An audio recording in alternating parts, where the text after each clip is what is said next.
Hi, I'm Yasmin Boland. I'm an astrologer and a Hay House author, and today I want to ask you a question. Have you heard of Mercury Retrograde?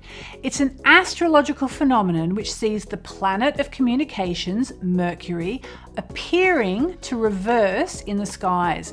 It happens up to 4 times a year, and it's often thought of as a time when life can go a bit haywire, so people tend to dread it. In fact, I often get emails from people saying that such and such a negative thing happened because Mercury was retrograde. But Mercury retrograde is almost never to blame like that.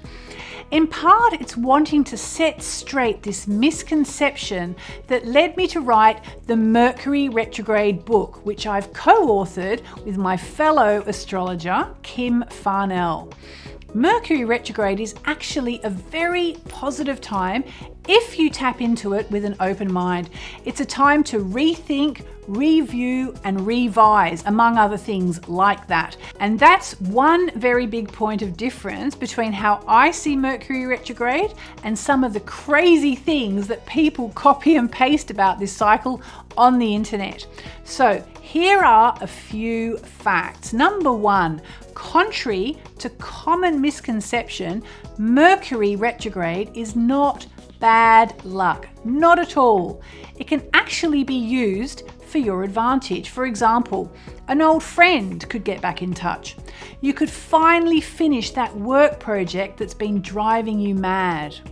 A gadget could break down, but guess what? You get a new one and a better one.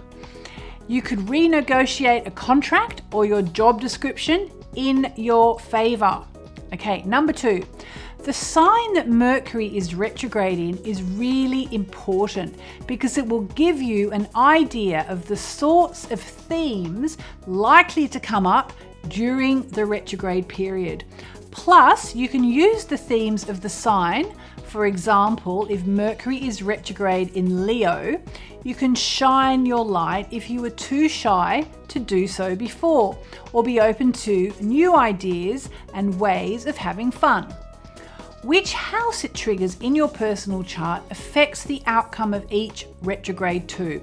So, for example, Mercury going backwards in your 7th house could easily see you reconnect with an old lover. It can reconnect you to past events too.